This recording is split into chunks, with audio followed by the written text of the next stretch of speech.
Bonjour à toutes et à tous et bienvenue dans le programme Ludonote, les mondes du jeu vidéo. Durant notre précédent cours, on s'est intéressé aux narratives, design et au world building, et cette fois-ci on s'intéresse un peu plus à l'UI et l'UX dans le game design. Qu'est-ce que c'est que l'UI dans les jeux vidéo?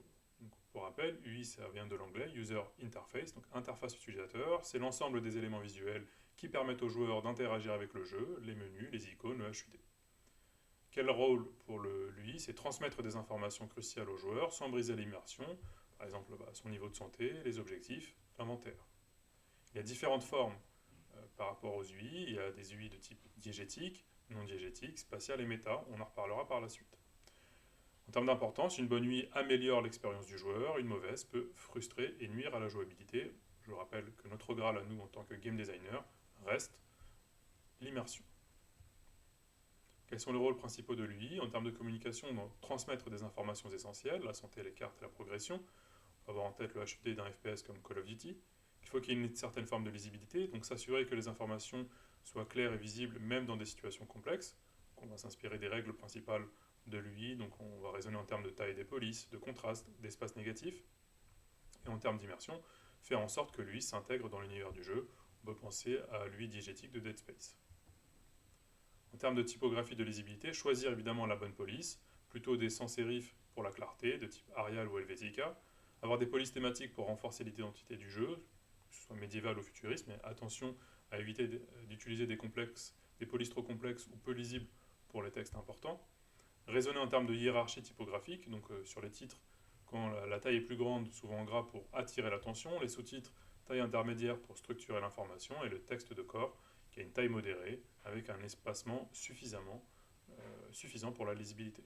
Éviter les erreurs courantes comme trop de polices différentes, se limiter à 2 ou 3 maximum, attention à un espacement trop serré ou trop large, et des couleurs qui se confondent avec l'arrière-plan. En termes de couleurs et de contraste, raisonner en termes de couleurs dans l'UI, donc guider le joueur par exemple avec la psychologie des couleurs, le rouge pour le danger, le vert pour la sécurité, différencier les éléments interactifs et non interactifs, établir ainsi une identité visuelle cohérente dans le jeu, raisonner en termes de contraste, donc les textes clairs sur fond sombre ou inversement, utilisation des contrastes dynamiques pour les états actifs ou passifs, par exemple des boutons grisés pour les options inactives, utiliser une palette de couleurs cohérentes, donc basée sur le ton du jeu pour une immersion, chaude pour les jeux d'aventure, froide pour la science-fiction. Éviter les palettes trop saturées pour ne pas fatiguer les yeux. En termes d'ergonomie visuelle, ce terme ergonomie reviendra par la suite dans l'UX, donc le User Experience, l'expérience utilisateur, c'est le terme clé, le terme d'ergonomie. Ici, l'idée est de faire des tests de couleurs en conditions réelles avec différentes résolutions et éclairages, justement, et intégrer des options de daltonisme pour améliorer l'accessibilité. On peut avoir en tête l'utilisation d'Overwatch. En termes de hiérarchie visuelle, pensez à des techniques de hiérarchisation. On peut penser à la hiérarchie en termes de taille. Les éléments importants doivent être plus grands, c'est ce qui va attirer directement le regard. En termes de position, les yeux suivent naturellement un schéma en Z, donc on lit dans le monde occidental de gauche à droite et de haut en bas. Donc l'information la plus importante doit être à gauche en haut et l'information la moins importante doit être en bas à droite. Et en termes de couleurs, les contrastes forts attirent plus d'attention. En termes de structure de l'écran, il y a une zone principale qui doit attirer le focus central. Donc ici, la barre de vie, les objectifs. Il y a une zone secondaire avec des infos contextuelles, la minimap, l'inventaire, etc. Et une zone tertiaire avec des données non essentielles, telles que le score ou les statistiques. Éviter évidemment la surcharge visuelle, donc supprimer les informations inutiles et créer des espaces négatifs pour aérer l'interface. Quel impact des animations sur l'UI? Pourquoi on l'utilise justement dans l'UI? Ça va être plus intéressant d'avoir une user interface qui est animée. Ça permet de renforcer le feedback visuel pour les actions du joueur, par exemple les clics des boutons, les ouvertures d'inventaire. Ça améliore la fluidité des transitions entre menus ou états. Il y a différents types d'animations, des transitions douces, pour déplacer l'attention sans brusquer, par exemple dans Destiny 2. Avoir des animations de survol, donc mettre en évidence un élément interactif, des boutons ou des options, donc on parle aussi en anglais de hover. Et surtout, ça permet aussi d'avoir un feedback immédiat, donc un changement de couleur ou vibration sur une interaction réussie. Éviter quelques pièges, trop d'animations ralentissent la navigation, et éviter les animations qui se répètent de manière intrusive. Quelle différence entre UI statique et UI dynamique? Donc UI statique, les éléments restent fixes à l'écran, typiquement utilisés pour des informations permanentes, comme des barres de santé, des cartes ou des tableaux de score. Les avantages ici sont une facilité de lecture et de localisation.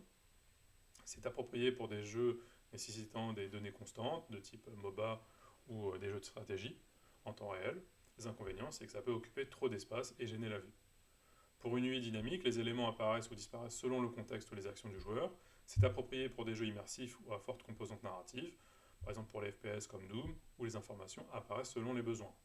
Ici, les avantages sont une réduction de l'encombrement visuel, un renforcement de l'immersion, mais ça peut compliquer l'accès rapide aux informations. Raisonner en termes d'accessibilité par rapport à l'UI. Pourquoi l'accessibilité est essentielle, s'assurer que tous les joueurs, y compris ceux ayant des limitations physiques, sensorielles ou cognitives, puissent quand même profiter du jeu. Les principes fondamentaux ici sont la lisibilité, donc des polices grandes, contrastées, etc.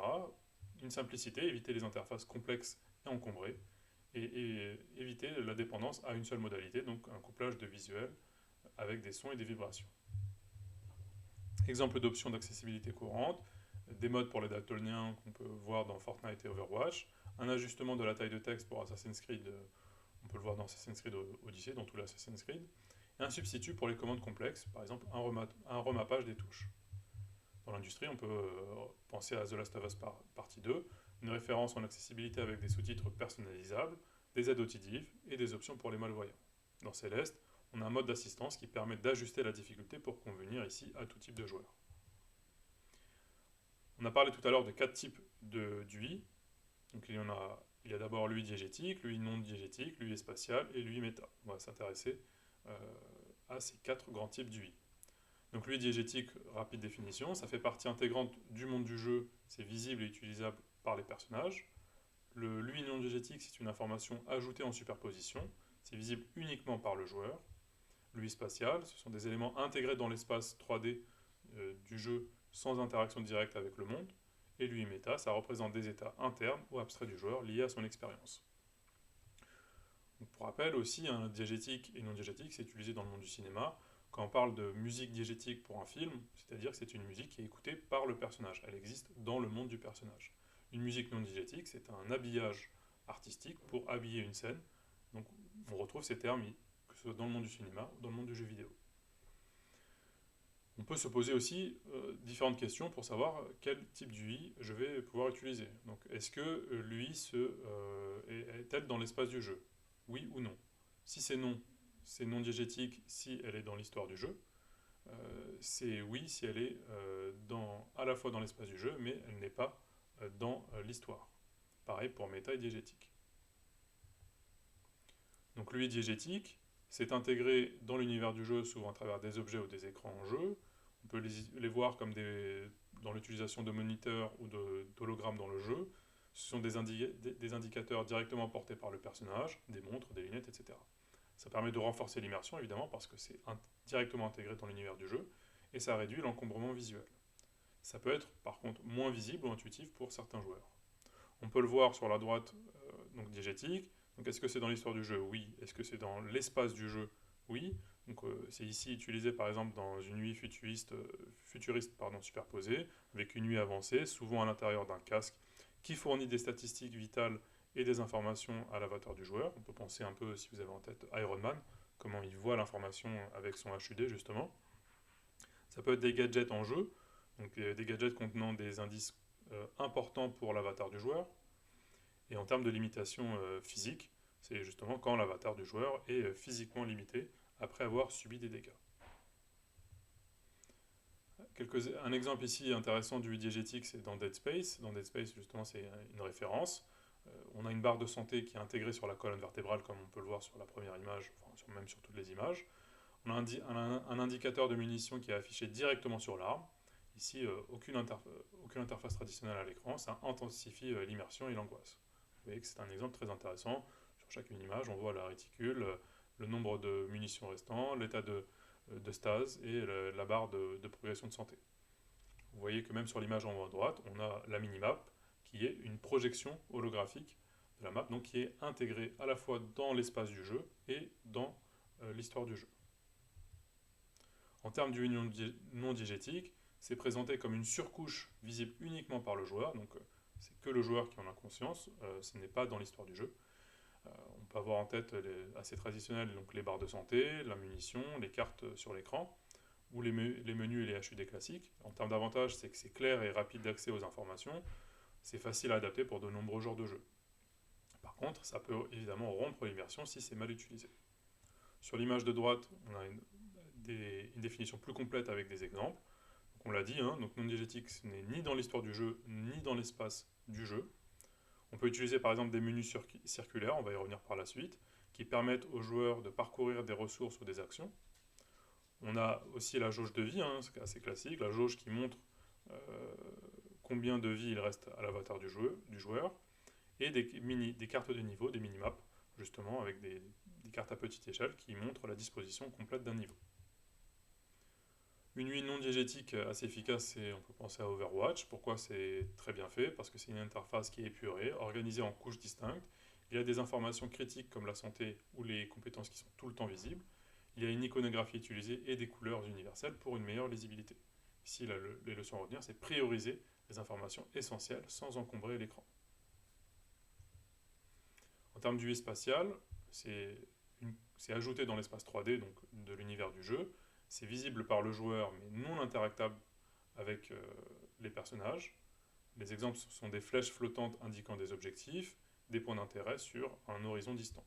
Ici, les avantages sont maintenir le joueur concentré sur l'environnement. C'est idéal pour les jeux en réalité augmentée ou virtuelle. Par contre, ça peut distraire si c'est un peu trop envahissant. Sur l'image de droite, on l'a dit, donc c'est dans l'espace du jeu, oui, mais ce n'est pas dans l'histoire du jeu. Donc en fait, c'est intégré dans l'espace physique du jeu, mais l'avatar qu'on incarne n'a pas conscience de ces informations-là. On peut avoir en tête des auras de sélection, donc un bracket coloré qu'un joueur utilise pour sélectionner des objets dans un jeu. Très utilisé aussi dans les jeux de course, avec les fameuses flèches qui sont intégrées dans l'espace, et aussi des étiquettes de texte pour les objets, donc qui vont contextualiser pour comprendre quel est le type d'objet qu'on a en face de nous dans un espace donné. On peut avoir ici en tête l'exemple qui est utilisé dans No Man's Sky. Et dans No Man's Sky, il y a des indicateurs de distance qui sont flottants vers les planètes ou les ressources, comme on peut voir à droite. C'est une UI intégrée dans les casques aussi ou les vaisseaux qui peuvent ici simuler une immersion spatiale. Ça renforce évidemment l'exploration et la navigation, et ça réduit l'encombrement de l'écran principal. Enfin, l'UI méta, ça représente les états internes ou émotionnels du joueur, de l'avatar qu'on incarne. Par exemple, ça peut être des bordures rouges qui sont affichés sur l'écran pour indiquer des dégâts, donc des saignements, si l'avatar est en train de mourir ou non, et des distorsions visuelles sous stress ou empoisonnement. Les avantages ici, c'est que ça renforce l'émotion et l'attention narrative, et ça peu encombrant d'un point de vue visuel. Par contre, attention, ça peut être ambigu ou peu intuitif si c'est mal utilisé.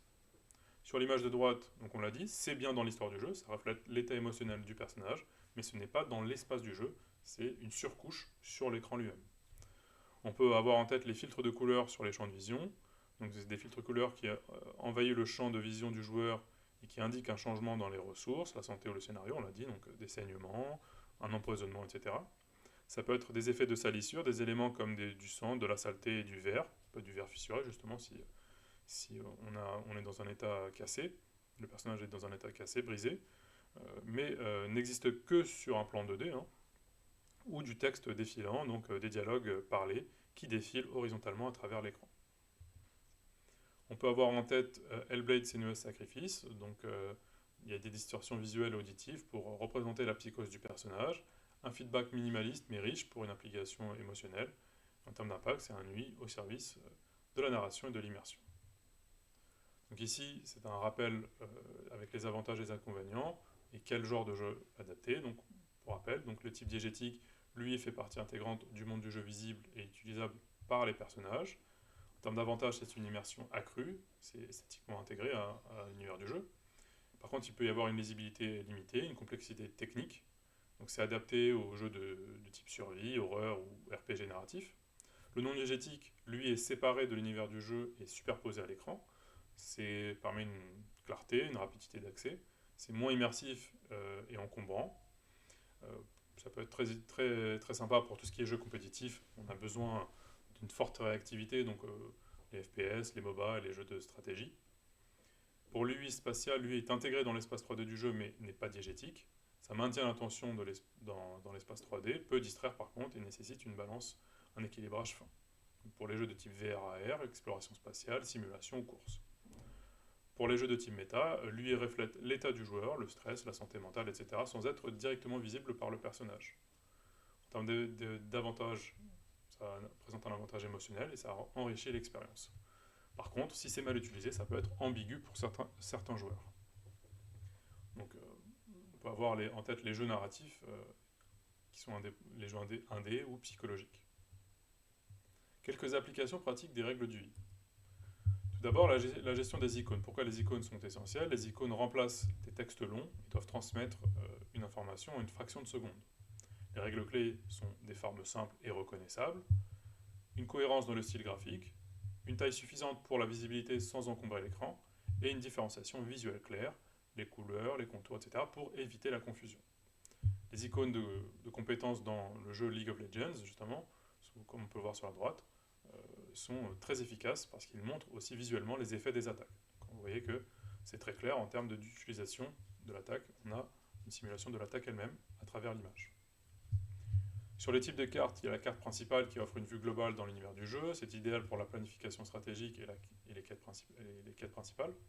Il y a la mini-carte qui fournit une orientation rapide pour les zones immédiates. Ça indique les ennemis, les objectifs et les ressources à proximité. Et il y a la carte boussole qui est souvent placée en haut de l'écran de façon horizontale, comme on peut le voir tout en bas sur la dernière image. Ça montre les directions, les points d'intérêt proches et les marqueurs importants. Quelques bonnes pratiques et les erreurs courantes. Une clarté visuelle évidemment, avec des icônes simples et compréhensibles, une mise à jour dynamique pour s'adapter aux événements en temps réel, et respecter le style graphique et les contraintes immersives du jeu. Les erreurs à éviter qui sont assez courantes, de mettre trop de détails qui va rendre l'interface illisible, et des informations non pertinentes pour le contexte immédiat. Sur le design des barres de santé, donc par rapport à la santé ou à la stamina, la position classique c'est tout en haut ou en bas à gauche pour un accès visuel rapide. Les couleurs conventionnelles, c'est rouge pour la santé, bleu ou jaune pour l'énergie. Ajouter des effets dynamiques, des clignotements ou des dégradés en cas d'urgence. En termes d'indicateurs clés, représenter les états des joueurs comme poison, rage ou bonus temporaire, si jamais il y a un changement dans l'état de l'avatar. On peut avoir en tête justement Dark Souls, qui utilise des barres très minimalistes, mais qui sont en l'occurrence très informatives. Pour l'armement et les objets, donc les fonctions principales de l'UI pour l'armement et les objets doivent d'abord être un accès rapide. Ça permet aux joueurs de sélectionner facilement une arme ou un objet sans interrompre l'action. Une organisation claire évidemment, donc un classement par catégorie, les armes d'un côté, les potions, les outils de l'autre. En termes de visualisation immédiate, il faut qu'il y ait un affichage rapide des informations, comme les munitions, l'état ou la rareté de l'objet. La roue d'inventaire, on en a parlé tout à l'heure. Les caractéristiques clés ici, vous voyez sur l'image, c'est utilisé dans Red Dead Redemption 2. Donc, une disposition circulaire pour un accès rapide aux éléments essentiels. C'est un mécanisme qui est souvent associé à une pause ou à un ralentissement du temps. Ça convient parfaitement au jeu avec une variété d'objets en combat ou exploration, donc typiquement dans Red Dead ou dans Horizon Zero Dawn. Les avantages ici sont que c'est une navigation intuitive grâce à la structure circulaire, qu'on va utiliser en général avec la manette. C'est peu encombrant et ça évite de surcharger l'écran. Ça conserve une immersion élevée, en particulier dans les jeux rapides. En termes de bonnes pratiques, les icônes doivent être clairement distinctes pour éviter les erreurs de sélection. Ça, évidemment, maintenant c'est une règle de base. Avoir un feedback visuel ou sonore lors de la sélection, par exemple un clic ou une vibration, et permettre la personnalisation des raccourcis pour le joueur. Justement sur le feedback, un feedback visuel, un éclat lumineux ou une animation sur les boutons pressés, par exemple un rechargement réussi dans Gears of War. Il faut que chaque action du joueur doit avoir une réaction en termes de feedback visuel. Les éléments qui changent de couleur ou qui clignotent pour signaler une action réussie. L'audio n'est pas en reste, donc avoir un feedback audio, donc des sons spécifiques à certaines actions, que ce soit un échec ou une réussite. Le joueur doit toujours savoir que son action a été reconnue, justement, et avoir un retour clair sur ses conséquences. On peut aussi penser en termes d'UI minimaliste. Le minimalisme en UI, c'est une approche centrée sur l'essentiel, donc l'idée est de réduire les éléments de l'interface au strict nécessaire, voire en faire disparaître totalement l'UI, pour favoriser justement l'immersion et éviter les distractions. En termes d'UI invisible, une interface si subtile qu'elle passe presque inaperçue se fondant dans l'expérience du jeu. On va voir un exemple par la suite. Le but ici est de créer une immersion totale en laissant le joueur explorer et interpréter sans une couche visuelle intrusive. On peut penser à Journey, justement, donc avec une absence totale d'éléments d'UI classiques. Il n'y a pas de barre de vie, pas de carte, ni de menu visible. L'interaction avec le monde est intuitive, basée sur des actions du joueur et des indices visuels dans l'environnement. Le design est centré, justement ici, sur l'environnement lui-même. Le chemin est indiqué par des variations de lumière, de couleurs ou de textures dans les paysages. Les sons et les vibrations du contrôleur renforcent les feedbacks d'interaction. En termes de simplification des mécaniques, une seule mécanique principale, donc ici en l'occurrence dans Journey, il y a un saut plané avec la fameuse écharpe lumineuse, qui est visuellement intégrée au personnage. La longueur de l'écharpe, ici, indique l'énergie restante, un exemple d'interface intégrée en design diégétique. On peut penser aussi à Ghost of Tsushima. Donc Ghost of Tsushima, justement, se distingue par son interface qui est totalement épurée, donc il n'y a pas du HUD en fait, qui est conçu pour immerger le joueur dans l'univers féodal japonais, donc pour rappel. Donc, ce qui est très malin, c'est l'utilisation du vent comme guide principal. Ça remplace une mini-carte traditionnelle. L'orientation est dictée par la direction du vent visible dans les effets environnementaux, les herbes, les feuillages et la poussière. En termes d'indicateurs de santé et de capacité, c'est affiché uniquement lorsque nécessaire, comme lors des combats. Donc, si on n'est pas en combat, ça disparaît. Il y a une apparition discrète et contextuelle pour ne pas perturber l'expérience d'exploration. Et les points d'intérêt et les quêtes secondaires sont guidés par des éléments diégétiques comme des renards, des oiseaux ou des fumerolles à l'horizon. C'est une méthode très subtile et immersive justement pour attirer l'attention sans envahir l'écran. En termes d'avantages et d'applications, les avantages du minimalisme en UI, ça renforce l'immersion évidemment, il y a une accessibilité accrue, moins d'informations, donc l'idée d'éviter toute surcharge d'informations pour le joueur, et une esthétique épurée, donc ça permet de mettre en valeur la direction artistique et la narration environnementale. C'est approprié pour des jeux d'exploration et contemplatifs comme Journey ou Abzu, et pour les jeux narratifs où l'histoire passe par l'environnement, Firewatch, Inside, etc. On rappelle, en termes de bonne pratique, remplacer les informations textuelles par des indices visuels, sonores ou tactiles, tester évidemment pour voir si ça n'entraîne pas de la confusion auprès de playtesters, et intégrer l'information directement dans les éléments diégétiques comme des jauges ou les animations. On va parler cette fois-ci un peu plus du UX design. Les deux, évidemment, sont très importants, mais ils ne désignent pas exactement la même chose. Alors, l'UX, ça veut dire User Experience, donc l'expérience utilisateur. On a parlé tout à l'heure d'ergonomie. On peut penser à l'UX comme étant l'ergonomie du jeu, ou aussi le confort du joueur, ou le confort du jeu. Une définition qui serait un peu plus directe, c'est l'ensemble des émotions, des comportements et des perceptions ressenties par le joueur lorsqu'il interagit avec le jeu. Ici, notre objectif est de rendre l'expérience du jeu plus fluide, intuitive et engageante, tout en évitant frustration et confusion. Les points clés pour le jeu vidéo ici, en termes du X, c'est la facilité d'accès, l'immersion qui est clé dans l'univers du jeu, et une réponse émotionnelle positive. On voit sur la droite les grands principes de l'user experience. D'abord, il faut que chaque fonctionnalité soit fonctionnelle, donc utile. Il faut qu'elle soit fiable, donc soit disponible et exacte. Il faut qu'elle soit utilisable, donc peut-être utilisée sans difficulté de compréhension. Il faut qu'elle soit pratique, évidemment, donc très facile d'utilisation. Il faut qu'elle soit agréable, donc elle rende l'expérience mémorable à partager et significative à la fin. Donc elle doit avoir du sens auprès du joueur. Donc les grands principes sont la clarté, les joueurs doivent immédiatement comprendre leurs objectifs et leurs outils. La simplicité, donc on parle aussi de méthode de l'assise mort, donc réduire les obstacles et minimiser les distractions inutiles. En termes d'immersion, encourager le joueur à se concentrer sur le monde du jeu sans être perturbé par des interfaces ou des mécaniques mal pensées. En termes de cohérence, les règles visuelles, mécaniques et narratives doivent être homogènes. Le feedback doit être immédiat, on l'a dit tout à l'heure, donc fournir des retours visuels, auditifs et haptiques aux actions du joueur. Quelle différence entre UI et UX? Donc l'UI, User Interface, c'est l'aspect visuel et interactif comme les menus, icônes et HUD. En termes d'UX, la manière dont les joueurs perçoivent et interagissent justement avec ces éléments. Par exemple, l'UI c'est le design d'un bouton pour une action, l'UX c'est le ressenti du joueur en cliquant sur ce bouton et le feedback associé. En termes d'interaction, une UI bien conçue soutient une UX optimale et une UX bien pensée guide les choix de l'UI. Donc ici, on peut voir sur les dessins à droite. Sur l'UX, ça va être le design d'interaction, la nomenclature de l'information, la recherche utilisateur et les scénarios. Sur l'UI, c'est le design visuel, la typographie, les couleurs, le graphic design et la mise en page. Pour l'UX, pensez à l'importance de la courbe d'apprentissage. On en a parlé aussi en termes de game design et en termes de level design. La difficulté doit augmenter graduellement. Les phases clés sont l'introduction, donc apprentissage des bases, la maîtrise, consolidation des mécaniques, et le défi enfin, l'exploitation de tout ce que le joueur a appris. On peut avoir en tête Portal qui enseigne les mécaniques via une progression logique et engageante. Sur les deux images à droite, on voit la courbe de difficulté, donc en dents de scie, et qu'on retrouve aussi avec la fameuse théorie du canal du flow, justement avec cet équilibre qu'on cherche à avoir entre défis et compétences.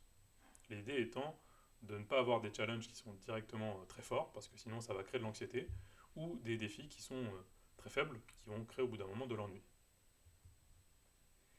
L'UX, c'est aussi l'idée de réduire toute friction avec le jeu. Donc, tout obstacle qui va ralentir et qui va frustrer le joueur sans raison valable.